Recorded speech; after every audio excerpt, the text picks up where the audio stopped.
자, 오늘도 참으로 좋은 날입니다. 하나님의 은혜와 능력이 여러분의 삶 속에 넘쳐날 수 있기를 바랍니다. 자, 오늘도 성령께서 주시는 지혜와 능력을 가지고 살아갈 수 있기를 바랍니다. 우리의 능력을 뛰어넘는 또 하나님의 능력이 삶 속에 넘쳐나길 바라고, 또 우리의 생각과 우리의 한계를 뛰어넘으시는 하나님의 그 놀라운 능력이 우리 삶 속에 더 넘쳐날 수 있기를 바랍니다. 자, 오늘 말씀은 사도행전 2장 1절에서 13절까지의 말씀입니다. 제2장. 오순절날이 이미 이르매 그들이 다같이 한 곳에 모였더니 후련히 하늘로부터 급하고 강한 바람 같은 소리가 있어 그들이 앉은 온 집에 가득하며 마치 불의 혀처럼 갈라지는 것들이 그들에게 보여 각 사람 위에 하나씩 임하여 있더니 그들이 다 성령의 충만함을 받고 성령이 말하게 하심을 따라 다른 언어들로 말하기를 시작하니라. 그때 경건한 유대인들이 천하 각국으로부터 와서 예루살렘에 머물러 있더니 이 소리가 나매 큰 무리가 모여 각각 자기의 방언으로 제자들이 말하는 것을 듣고 소동하여 다 놀라 신기하게 여겨 이르되, 보라, 이 말하는 사람들이 다 갈릴리 사람이 아니냐? 우리가 우리 각 사람이 난곳 방언으로 듣게 되는 것이 어찌 됨이냐? 우리는 바데인과 메데인과 엘람인과 또 메소보다미아, 유대와 갑바도기아, 본도와 아시아, 부르기아와 밤빌리아, 애국과 및 구레네에 가까운 리비아 여러 지방에 사는 사람들과 로마로부터 온 나그네, 곧 유대인과 유대교에 들어온 사람들과 그레데인과 아라비아인들이라. 우리가 다 우리의 각 언어로 하나님의 큰일을 말함을 듣는도다. 다 놀라며 당황하여 서로 이르되, 이 어떤 일이냐? 또 어떤 이들은 조롱하여 이르되, 그들이 새 술에 취하였다. 기독교 역사 가운데 분기점이 되는 터닝 포인트가 되는 여러 가지 사건이 있습니다. 자, 그 중에 하나가 바로 오늘 오순절 성령 강림입니다. 우리 교회가 시작되어지고 그다음에 성령이 임함으로 인하여서 이제 교회가 이제 탄생이 되어졌고, 또 이 성령 강림은 여러 가지 중요한 의미를 가지고 있습니다. 마가의 다락방에 모였던 120명의 사람들 가운데 이제 성령이 드디어 임하게 되었습니다. 오순절 날입니다. 밀을 추수하는 그러한 추수 때가 바로 이 오순절 날입니다. 그러니까 첫 추수를 하는 날이 바로 오순절 날. 그래서 오순절 날 성령이 임하고 또 이방인들이 이제 처음으로 구원을 얻게 되는 영적 추수가 이루어지게 됐습니다. 마가의 다락방에 급하고 강한 바람이 불었고 불의 혀같이 갈라지는 것이 각 사람 위에 임했다. 그러니까 이것은 이제 영적인 것으로 이제 영안이 열려서 보게 되면 성령이 임하는 것들이 이런 식으로 임한다는 것입니다. 그러니까 육체적으로는 보이진 않지만 영안이 열려지면 성령께서 마치 불의 혀처럼 각 사람 위에 임한 것을 보게 됩니다. 특별히 이제 4절 말씀, 그들이 다 성령의 충만함을 받고 성령이 말하게 하심을 따라 다른 언어들로 말하기를 시작하니라. 성령 강림에 여러 가지 의미가 있습니다. 그러나 이 성령께서 임하시고 이제 방언을 하게 되어지는 이 사건, 이것은 이제 창세기 6장에 보면 우리 인간이 바벨탑을 이제 쌓게 됩니다. 그때 당시에는 한 언어였지만 바벨탑을 쌓아서 이제 하나님께 대항하려고 하는 그런 인간의 교만함. 그래서 결국 언어가 갈라지게 되어지고 여러 가지 언어로 나누어지게 됐고, 또 그 언어를 사용하는 사람들끼리 이제 흩어지게 되었습니다. 그래서 창세기 6장은 언어로 인하여서 사람들이 분리된 것을 얘기를 합니다. 그래서 전 세계의 각각의 다른 나라의 언어를 쓰는 사람들로 이제 흩어지게 되어진 것입니다. 창세기 2장에 성령이 임하고 성령이 말하게 하심을 따라 각각 다른 언어들로 이야기를 하게 되자 각각의 흩어져 있던 사람들이 자신들의 언어로 하나님의 놀라운 사역을 듣게 되어지는, 그래서 이제 그 언어가 모든 민족들에게 이해되어지는, 그래서 구원받는 하나님의 백성으로 나아올 수 있는 길이 열려지게 되어졌습니다.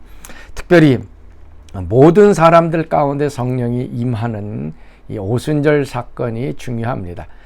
구약에서는 특별한 소수의 사람들에게만 성령이 임했습니다. 특별히 예언자나 아니면 사사에게 성령이 임했습니다. 소수의 선택된 사람들이 하나님의 영이 임함으로 하나님의 말씀을 하고 하나님의 일을 했습니다.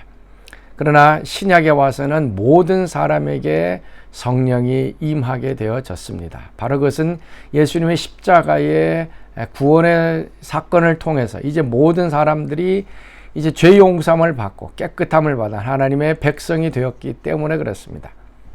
그래서 성령이 임하자 모든 사람들에게 하나님의 영이 임하는 사건이 됩니다.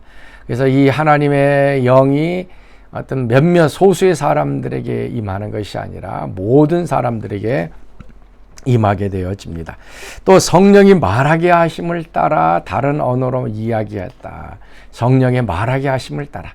구약의 예언자들이 보면 하나님의 영이 임하고 하나님의 말씀이 내게 임하였다. 그래서 여호와께서 가라사대라고 하면서 구약의 예언자들은 하나님의 말씀을 얘기했습니다.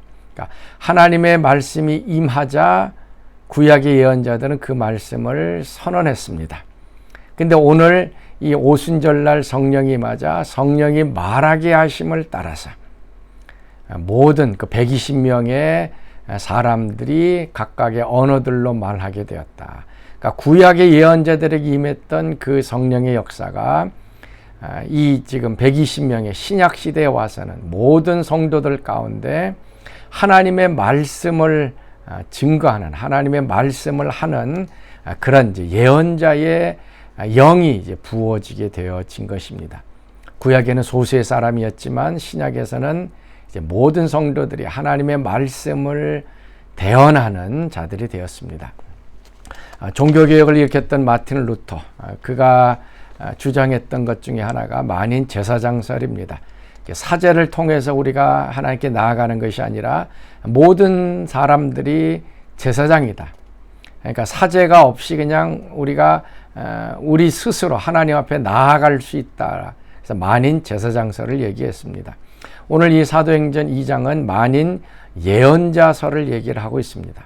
구약에는 소수의 사람들에게만 하나님의 영이 임해서 하나님의 말씀을 예언했지만 신약 시대는 모든 육체 가운데 모든 성도들 가운데 성령이 부어짐으로 인하여 모두가 예언자, 하나님의 말씀, 하나님의 뜻, 하나님의 계획을 선언하는, 그것을 말하는 예언자의 영이 부어지게 된 것입니다. 그래서 성령이 말하게 하심을 따라 다른 언어들로 말하는 것입니다.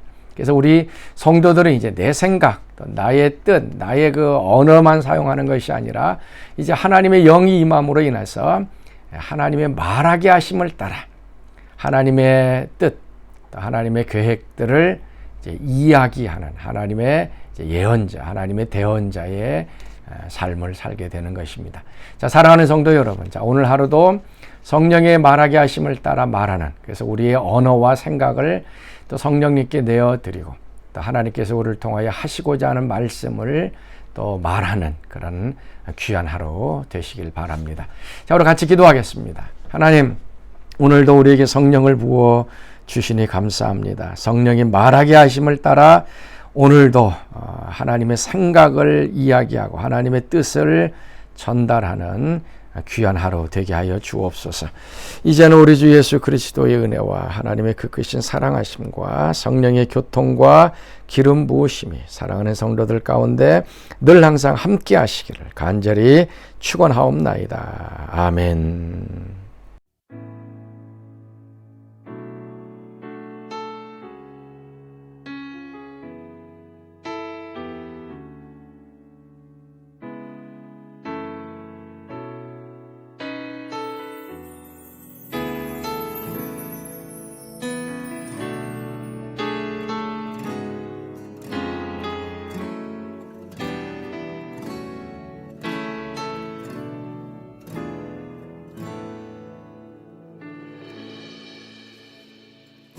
무한 시절 지날 때 깊은 한숨 내쉴 때 그런 풍경 보시며